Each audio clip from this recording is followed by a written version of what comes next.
Hey folks, I'm doing another video this time, and it's going to be the start of a series that's going to last for quite a number of videos. I'm not sure how many just yet, but it's going to be a look at my entire VHS collection.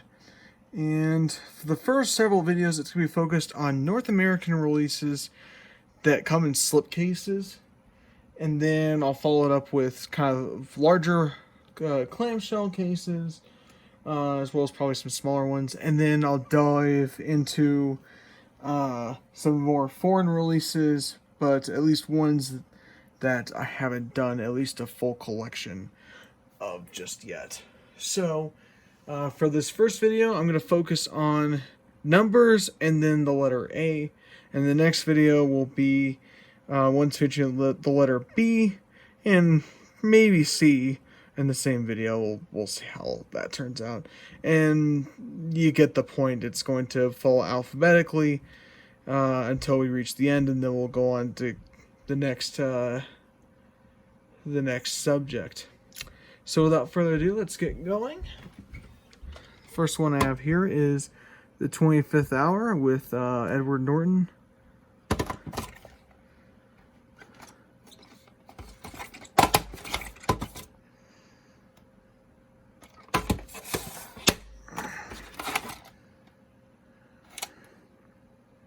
April 23rd, 2004.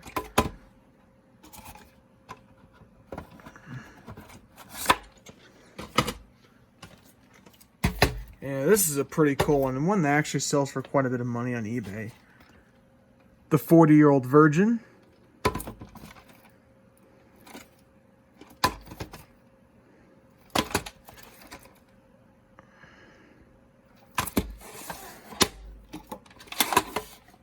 Unfortunately, this is the theatrical cut, which is fine, but there's an unrated version, and that did not get a VHS release in North America. November 15th, 2005.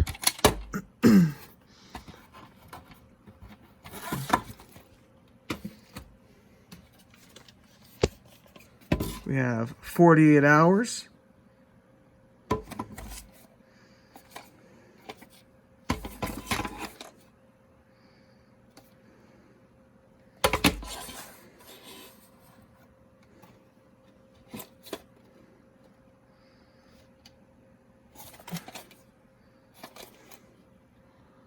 This one, I'm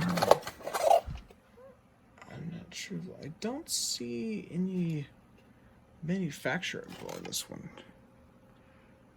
A lot of the Paramount releases usually had a little 3-digit number on the top. This one doesn't. To be fair, this is a pretty old release. This is 1983. Then we have 8 Seconds.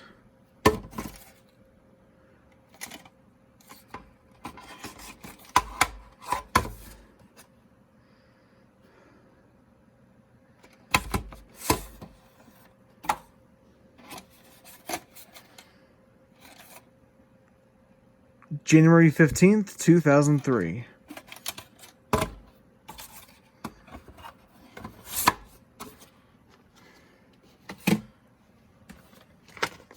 Then we have a 90s classic here, Ace Ventura: Pet Detective, with the legendary Jim Carrey. This was the movie. Actually, 1994 was a big year for him. You had this movie come out, and then you had The Mask, and then you had Dumb and Dumber. So those 3 movies really made him into a superstar at the time. October 19th, 2001.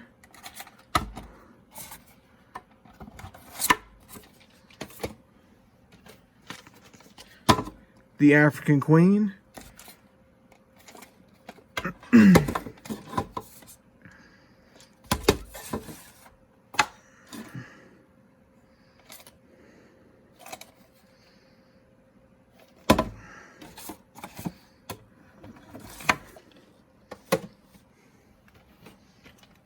Then we have All Dogs Go to Heaven.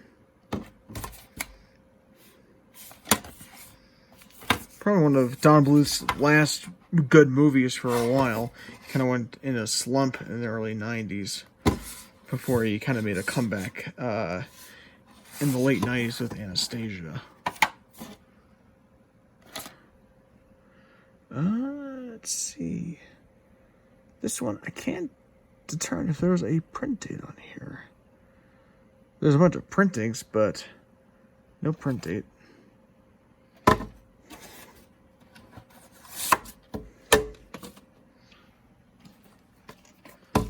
We have Always.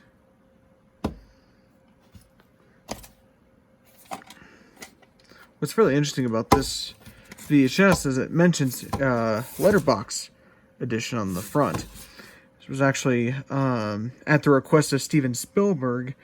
The movie he directed before this was Indiana Jones and the Last Crusade, and he pushed for the video release to come out in widescreen, but Paramount would only be willing to do it for the Laserdisc, and I think there was also a Super VHS release as well. But Universal was willing to do it for even the standard VHS release of Always. The 26th week of 1990.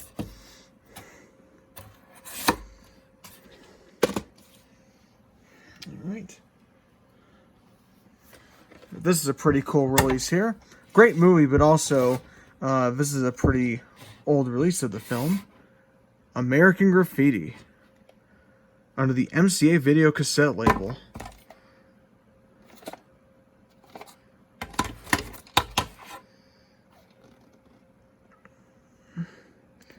Now this has a copyright of 1980 on the side, but this copy was manufactured in 1984.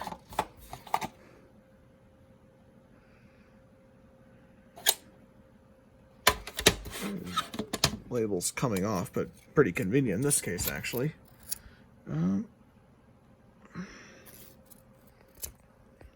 on. Okay, it's two-handed, it's kind of a pain. Okay. In any event, it says in there, June 6, 1984.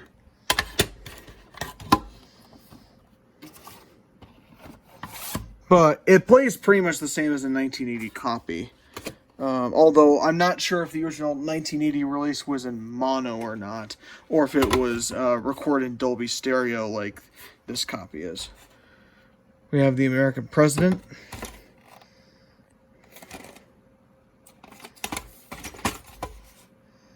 Kind of a bit of a redemption for Rob Reiner. His previous effort, North, was both a critical and a commercial failure.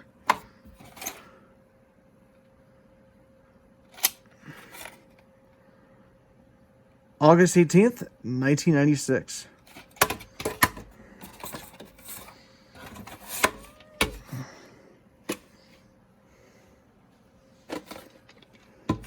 Then we have another Spielberg movie, and Don Bluth, An American Tail.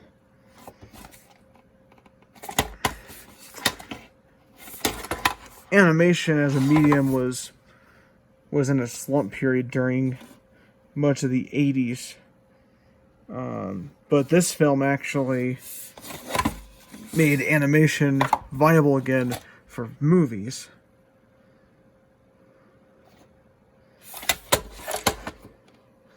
Okay.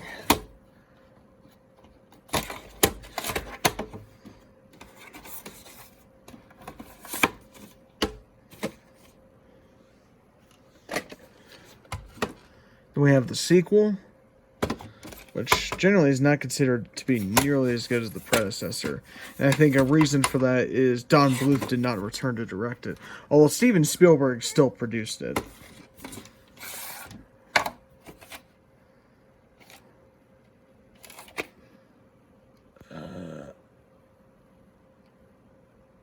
I don't notice a week in year code on this.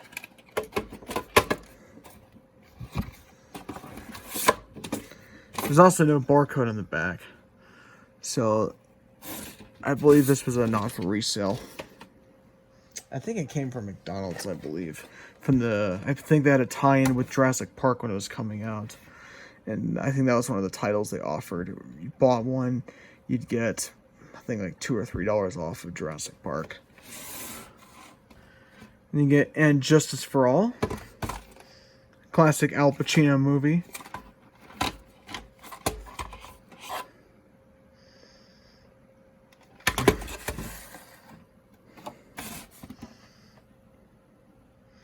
Now, for those who are not familiar, this tape actually comes from the Canadian branch of Columbia TriStar Home Video, and they used a vertical ink label rather than a horizontal sticker.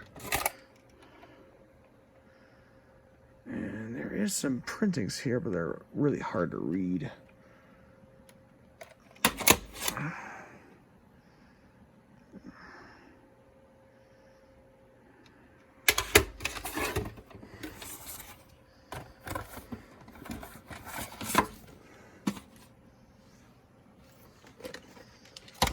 We have Apollo 13.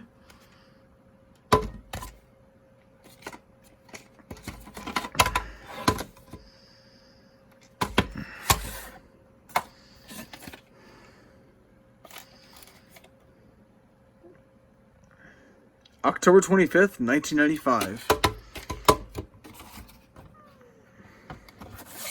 Quick fun fact before we move on to the next tape.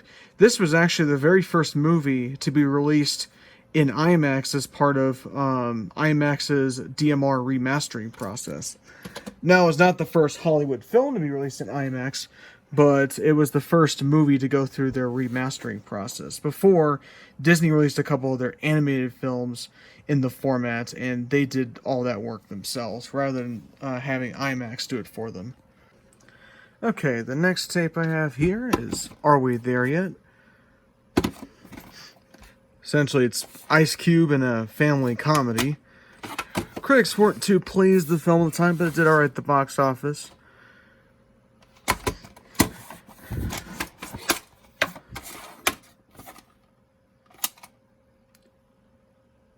April 25th, 2006.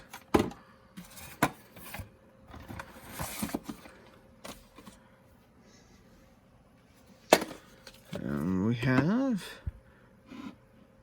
Arsenic and Old Lace.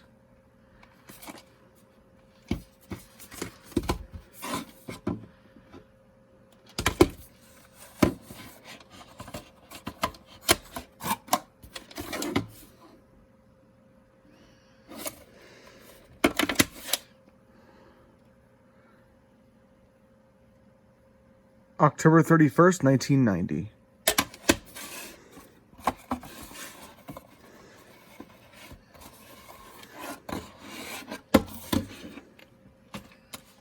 And the last tape for this video anyway, we have the comedy classic Arthur.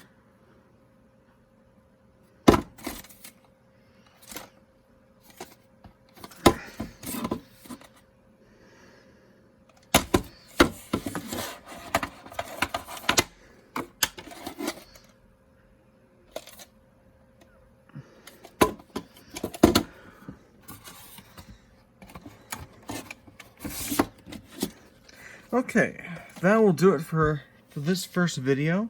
I'll have the next one up real soon, and I'll talk to you guys later.